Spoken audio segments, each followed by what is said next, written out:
같이 사도신경으로 신앙 고백하심으로 3월 28일 고난주간 목요일 아침 예배를 하나님께 드립니다. 나는 전능하신 아버지 하나님, 천지의 창조주를 믿습니다. 나는 그의 유일하신 아들, 우리 주 예수 그리스도를 믿습니다. 그는 성령으로 잉태되어 동정녀 마리아에게서 나시고 본디오 빌라도에게 고난을 받아 십자가에 못 박혀 죽으시고 장사된 지 사흘 만에 죽은 자 가운데서 다시 살아나셨으며 하늘에 오르시어 전능하신 아버지 하나님 우편에 앉아 계시다가 거기로부터 살아있는 자와 죽은 자를 심판하러 오십니다. 나는 성령을 믿으며 거룩한 공교회와 성도의 교제와 죄를 용서받는 것과 몸의 부활과 영생을 믿습니다. 아멘.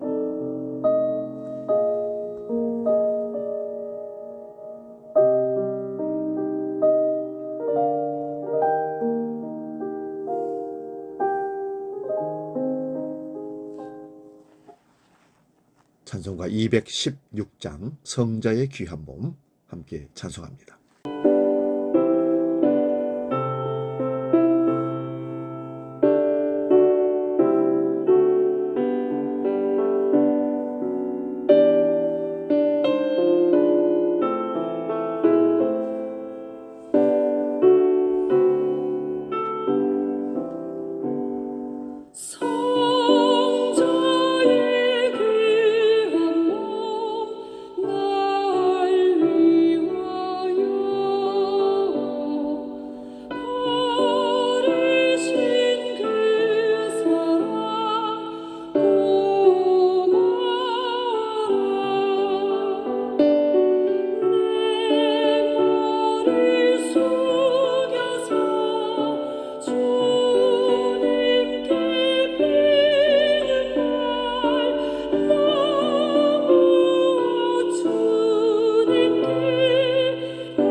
오늘 아침 우리에게 주시는 하나님 말씀은 신약성경 마가복음 14장 22절에서 26절까지 말씀입니다. 신약성경 80면에 있습니다. 이 말씀 봉독할 때에 살아계신 주님의 음성을 들을 수 있기 바랍니다. 마가복음 14장 22절에서 26절의 말씀 지금 봉독합니다. 그들이 먹을 때에 예수께서 떡을 가지사 축복하시고 떼어 제자들에게 주시며 이르시되 받으라, 이것은 내 몸이라 하시고 또 잔을 가지사 감사 기도하시고 그들에게 주시니 다 이를 마시매 이르시되 이것은 많은 사람을 위하여 흘리는 나의 피 곧 언약의 피니라. 진실로 너희에게 이르노니 내가 포도나무에서 나는 것을 하나님 나라에서 새 것으로 마시는 날까지 다시 마시지 아니하리라 하시니라. 이에 그들이 찬미하고 감람산으로 가니라. 아멘. 오늘 봉독한 말씀으로 고난주간 목요일 아침 예수님의 섬김이라는 제목으로 말씀 상고하면서 은혜를 나눕니다. 예수님께서 제자들과 함께 모여서 마지막 만찬을 하셨습니다. 예수께서 최후 만찬에서 누가 나를 팔지를 말씀하셨습니다.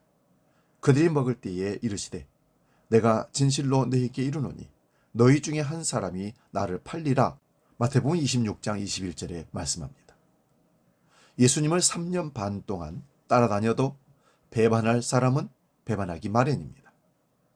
예수님은 자기를 팔 자에 대하여 말씀하셨습니다. 마태복음 26장 24절입니다. 인자를 파는 그 사람에게는 화가 있으리라. 차라리 태어나지 아니하였으면 제게 좋을 뻔하였느니라. 화가 레오나르도 다빈치의 최후의 만찬은 오늘 성경 본문을 배경으로 하고 있습니다. 예수님은 십자가 고난을 겪기 전 목요일에 제자들과 만찬을 가지셨습니다. 예수님은 저녁 식사를 하던 중에 자리에서 일어나 제자들의 발을 씻기셨습니다. 그리고 그들에게 선생으로서 가르침을 설교하셨습니다. 서로 발을 씻어주는 것이 옳다는 것입니다.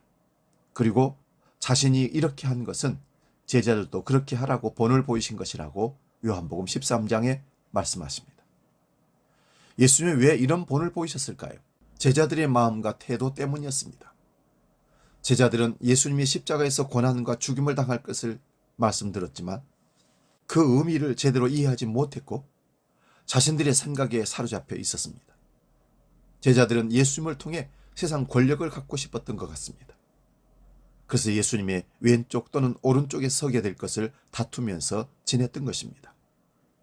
예수님은 이런 제자들의 마음을 아시고 하나님 나라는 이 세상 나라와 다르다는 것을 보여주신 것입니다. 그것은 바로 섬김입니다. 여러분, 이 땅에서 높은 자는 섬김을 받는 자이지 섬기는 자가 아닙니다. 그러나 하나님 나라에서 높은 자는 섬기는 자여야 합니다. 하나님 나라의 왕 예수님은 그래서 섬기는 자로 이 땅에 오셔서 사람들이 이해할 수 없는 행동을 보여주신 겁니다. 특별히 제자들이 예수님을 섬겨야 되는데 스승이신 예수님께서 무릎을 꿇고 대하얀 물을 가져다가 제자들의 발을 씻겨주는 모습은 이해될 수 없는 이상적인 행동인 것입니다. 그리고 예수님이 실제로 그 섬김을 삶을 통해서 보여주셨습니다. 누군가를 섬긴다는 것은 참으로 어려운 일입니다. 예수님이 제자들을 섬길 수 있었던 것은 제자들을 지극히 사랑했기 때문입니다. 또한 제자들에 대한 기대가 있었기 때문입니다. 내가 몸소 보여준 이 행동을 통해서 너희들이 진심으로 마음에 우러나는 섬김으로 너희들도 남을 서로를 발을 씻겨주는 섬김의 사람으로 하나님의 사람 되기를 바라는 그 바람이 있었던 것입니다. 요한은 예수님의 제자들의 발을 씻기기 전에 예수님의 마음에 대해서 자기 사람들을 사랑하시되 끝까지 사랑하셨다고 요한복음 13장 1절에 기록하고 있습니다. 사랑하시니 섬길 수 있었던 것입니다. 예수님의 만찬에서 떡과 잔을 갖고 그것이 자신의 살과 피라고 말씀하십니다. 그리고 받아 먹으라 마시라고 하십니다. 이것은 결국 자신이 십자가에서 유월절 어린 양처럼 죽을 것을 미리 말씀하신 것입니다. 예수 그리스도는 죄인을 섬기기 위해 이 땅에 오셨습니다. 마가복음 10장 45절에 인자가 온 것은 섬김을 받으려 함이 아니요 도리어 섬기려 하고 자기 몸을 많은 사람의 대속물로 주려 함이니라. 오신 사명의 목적을 밝히셨습니다. 예수 그리스도는 하나님이십니다. 그러나 하나님과 동등됨을 취할 것을 여기지 아니하시고 자신을 비워 사람들과 같이 되셨고 자신을 낮춰 죽기까지 복종하셨습니다. 예수님이 왜 이렇게 낮아지셨습니까? 그것은 우리를 사랑하시기 때문입니다. 우리를 사랑하시기 때문에 섬겨주신 겁니다. 우리는 그 사랑과 섬김으로 새롭게 태어난 하나님의 자녀들입니다. 그렇다면 우리는 어떻게 살아가야 할까요? 높아지려 했던 제자들의 모습을 보시며 예수님은 제자들의 발을 씻기며 하나님 나라의 섬김이 무엇인지를 친히 보여주셨습니다. 예수께서 제자들의 발을 씻어주시면서 너희도 이렇게 하라고 말씀하십니다. 예수님을 위하여 제자가 되고 직분을 갖는 것은 먼저 섬기는 자가 되어야 하겠습니다. 요한복음 13장 15절에 내가 너희에게 행한 것 같이 너희도 행하게 하리 하여 본을 보였노라. 그리고 마태복음 26장에 의하면 겟세마네 동산으로 제자들과 함께 기도의 습관을 따라 감람산이라는 겟세마네 동산으로 올라가셨습니다. 그리고 그 자리에서 제자들에게 이렇게 말씀하십니다. 그곳에 이르러 저희에게 이르시되 시험에 들지 않기를 기도하라 말씀하십니다. 예수께서 반복하여 기도하십니다. 이르시되 아버지여 만일 아버지의 뜻이 얻은 네 잔을 내게서 옮기시옵소서. 그러나 내 원대로 마옵시고 아버지 원대로 되기를 원하나이다 기도하십니다. 또 6월절 만찬을 통해서 십자가에서 죽는 섬김으로 많은 사람을 구원하실 것을 말씀하셨습니다. 그러므로 우리도 세상의 방식처럼 크고 높은 자로서의 삶을 버리고 어린아이와 같이 지극히 작은 사람까지 섬기는 삶을 살아야 할 줄로 믿습니다. 이 시간 같이 기도 제목으로 기도하고 주기도로 마치겠습니다. 이 고난주간에 이기적이고 높아지려 했던 우리의 모습을 내려놓게 해주시고 예수 그리스도의 섬김을 배우고 주 안에서 누구든지 섬기는 자로 이 땅에서 우리의 사명을 감당할 수 있는 우리 자신, 한국교회, 우리 주와 함께 되기를 함께 기도하겠습니다. 살아계신 아버지 하나님, 이 고난주간에 다시 한번 주님의 십자가의 섬김을 바라봅니다. 선생이 당연히 섬김을 받고 대접을 받아야 할 그 자리에서 예수님은 제자들의 발을 씻기시고 자신의 살과 피를 상징하는 떡과 포도주를 나누시며 대속의 제물로 자기를 온전히 주셔버린 그 섬김, 하나도 남김없이 다 바친 그 섬김을 우리가 배우기를 원합니다.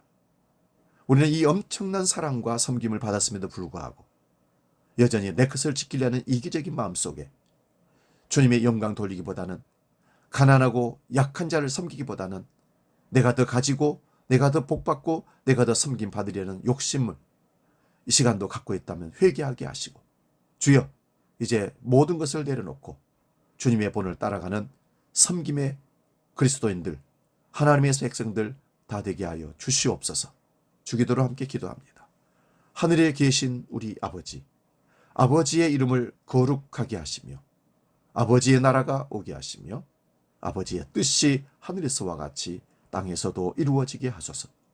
오늘 우리에게 일용할 양식을 주시고 우리가 우리에게 잘못한 사람을 용서하여 준 것 같이 우리 죄를 용서하여 주시고 우리를 시험에 빠지지 않게 하시고 악에서 구하소서.